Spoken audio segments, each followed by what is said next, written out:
Okay, here is your homework for the day. And if you're now going, wait a minute, I didn't know there was going to be homework. Well, you should have thought about that before you tuned in. But in the next 24 hours, I want you to go find a friend or a loved one or your mum and dad and get them to ask you, well, what did you do last night?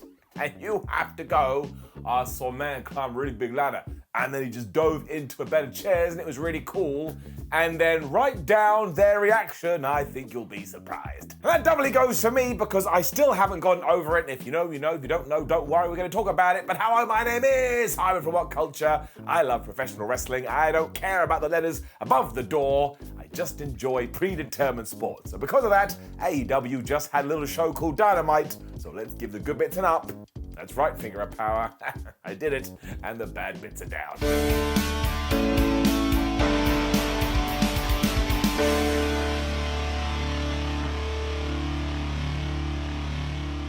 This week's episode of Dynamite kicked off with a proper Owen Hart tournament matchup. That's right, we are done with the qualifiers and we are not in Toto anymore, Kansas. The two dudes tasked with this as well was Adam Cole and Dax Harwood, and they marched out there. And not only did they have a really good professional wrestling match, but beforehand the internet had gone all like, tee-hee-hee, one's a Shawn Michaels guy, and tee-hee-hee, the other one is a Bret Hart guy. And because I'm a massive geek, I sat there and I was like, this is how I'm gonna watch it. They did do some grappling to begin with, but Adam Cole was so obsessed walking into Dax's face and going, Adam Cole, baby, that eventually Dax went, no, I ain't handling it. You can't come in my personal space and do this. So he took his hand, he slapped the shit out of him. It meant Cole had to drive Dax into reach the ring post and throw him into Simba the Steel Steps in order to get back in control.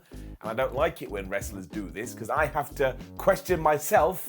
I'm like, why did I come up with all these silly names? We were soon trading German suplexes and doing slingshot power bombs, which is some of the coolest moves you can ever hope to see in your days. But then Dax, my man, look, you are so talented and you're skilled, but you started to bust out the crossbodies. And we saw what happened a couple of weeks ago when you did more than one and you went for two and Adam just super kicked him out of midair. He followed with the Panama Sunrise, but instead Dax hit a pile driver for a really good near fall. And then he was like, I know what I'll do. I'll summon the power of the Hitman. And he went for the sharpshooter. But throughout this thing, Adam would focus on Dax's rib cage, so he wasn't able to hold it. He could have won. And instead he spilled to the outside. The real problem though is that this turned a light bulb on in Cole's head because he was like, well, wait a minute, the midsection is wounded. What move could I possibly do to him that would inflict even more pain?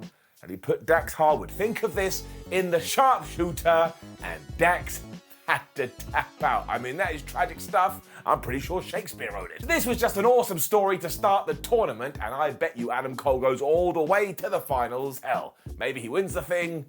And then, bless CM Punk, because he came out here because we were in Long Island, which is MJF's hometown. He wore this jersey that may as well have said, if you want to boo me, go nuts. I really like it when wrestlers go after sports teams. Sometimes, when Edge does it, at the moment it's really weird because he's a vampire. This did mean everybody was having a great time, apart from Hangman Adam Page, who was on commentary, because he has a real personal issue with Punk, and I tell you, he wasn't afraid to voice it. The irony. CM Punk's opponent was also John Silva, and CM had a plan here because he was like, look, I've watched all of your matches, and when you get going and when you get some momentum, nobody can stop you. You're like a runaway steam train. So what I'm gonna do is I'm gonna try and keep you grounded. He's a smart tamale. This was never going to work for the entire thing because Silva just has too much power.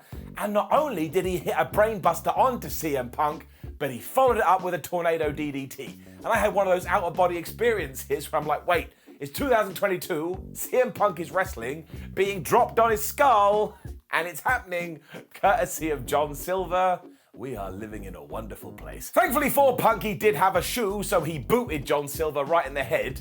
And then he looked at Hangman Adam Page, kind of laughed a little bit, went onto the apron, and he hit a buckshot lariat, and he pinned Mr. Hungy for the 1, 2, 3.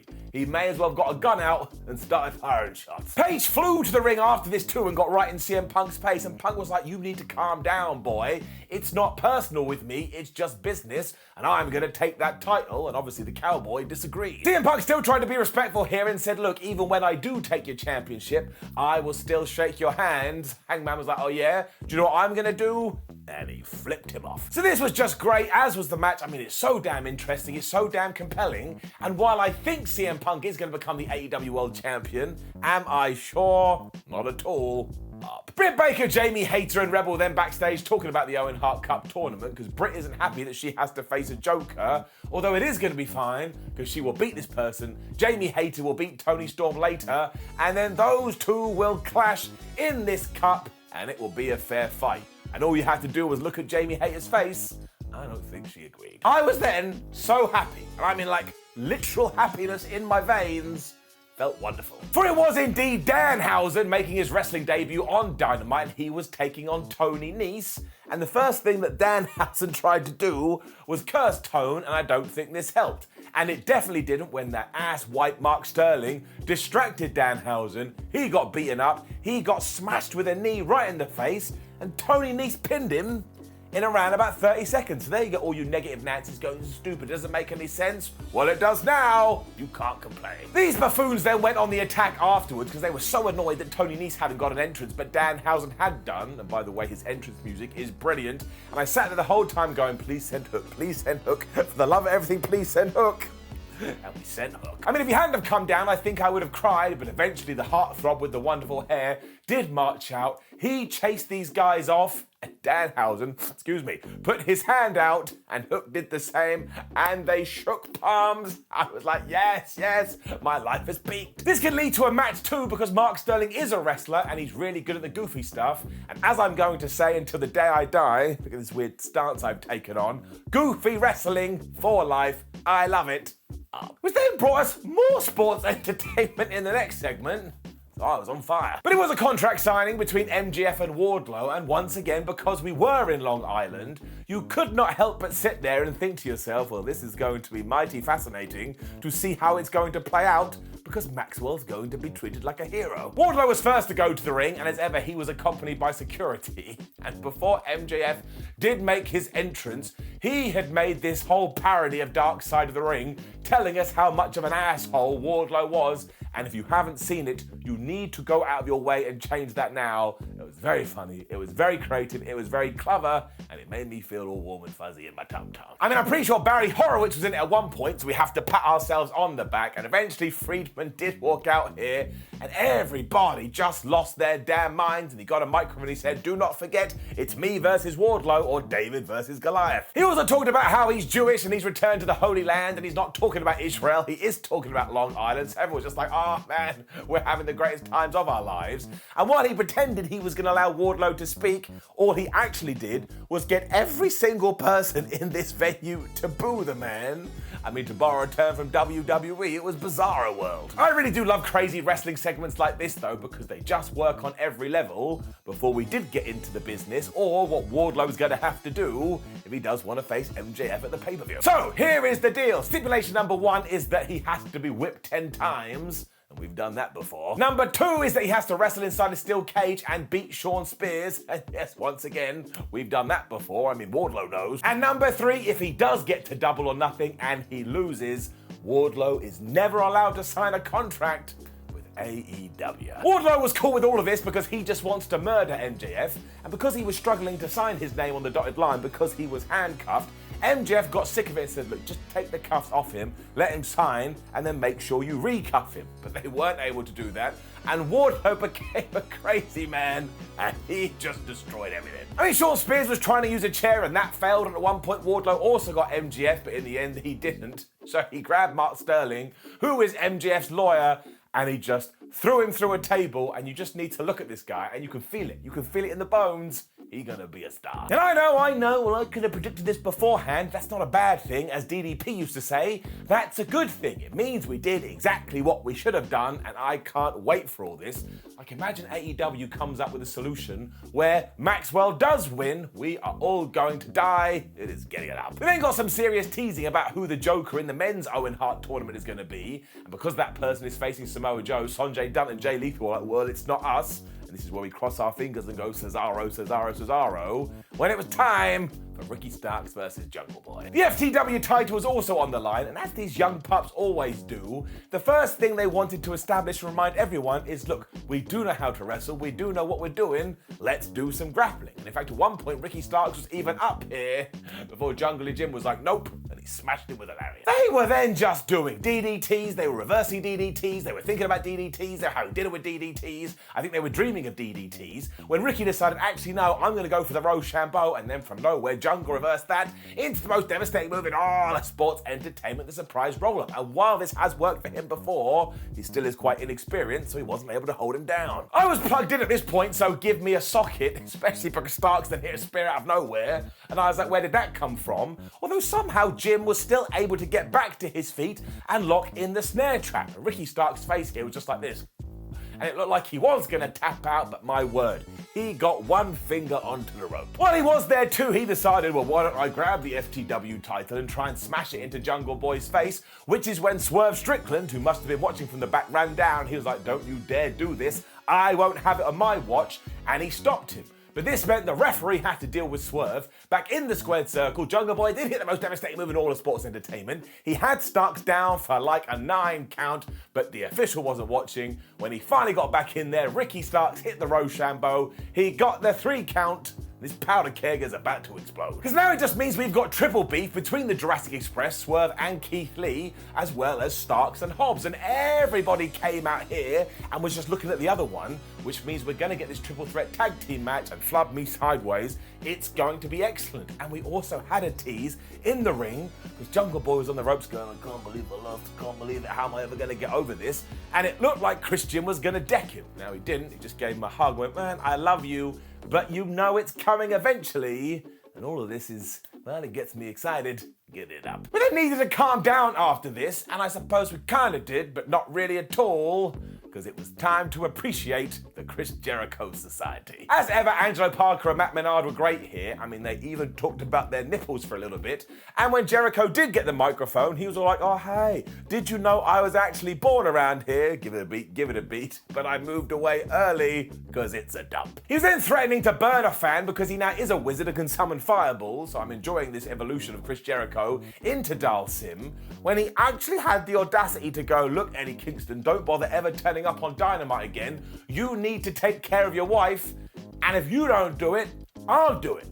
I don't know about you, but I think Christopher was insinuating that he's going to go and bang Eddie Kingston's wife. Daniel Garcia then finishes off by saying, do not forget that when it comes to sports entertainment versus wrestlers, sports entertainment always wins. And you knew that somebody's music was going to play, but I don't think anybody called John Moxley. Everybody went crazy for this because of course they did, and Chris got in his face and said, look, don't be an idiot. There's one of you and there's a bunch of us. You will lose the numbers game. But of course, this is when Bryan Danielson came out, William Regal came out, and Wheeler Yuta came out, and it begged the question, well, you know, still only 4 on 5. We're gonna need some more guys. So who appeared behind the Jericho Appreciation Society? Eddie Kingston, Santana, and Ortiz. This is simple wrestling. Simple wrestling is best. Eddie even had burn marks on his face, so we are definitely selling this, and everybody in the JAS got absolutely murked, including William Regal, who smacked Jericho right in the face, probably because he pissed in his tea all those years ago. So now we are going to get some semblance of these two teams taking on the other team, and maybe even William Regal gets involved, which would be the greatest thing ever, honestly. Up to this point, Dynamite was just so much damn fun, and I'm giving it up. We then got a video reminding us that Serena Deeb is a dangerous person and may become the AEW Women's Champion, and maybe she will, when it was time for another Owen Hart match, the long-awaited Toni Storm versus Jamie Hayter. People have wanted this singles match for ages on a big stage, and so you finally got it, and I tell you, All Elite Wrestling went out of their way to make sure you knew these two are equals.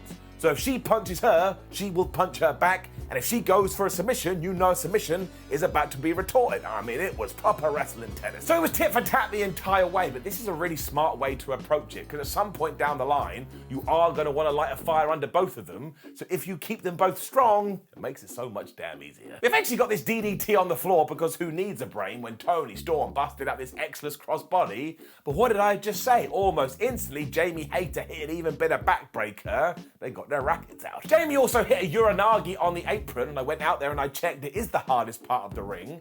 And then what did I tell you last week? we have a new fashionable thing in wrestling, which is tussling on the top. They were back up there, Jamie Hayter's hit a superplex, and this is what I like.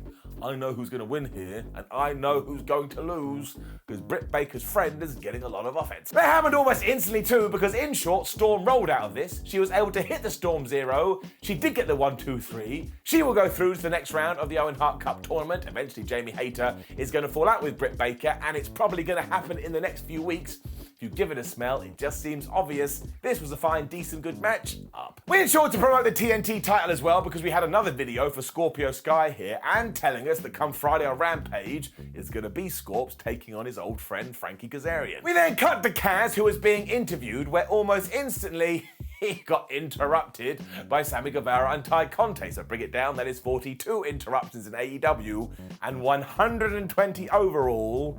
I'm probably going to get to July and just retire this. I think I've proved my point. Sammy was trying to stir the pot massively here by saying, oh man, Scorpio Sky used to be your friend, but I know he's not anymore. Frankie Kazarian was like, look, I've been around a long time. I can handle myself.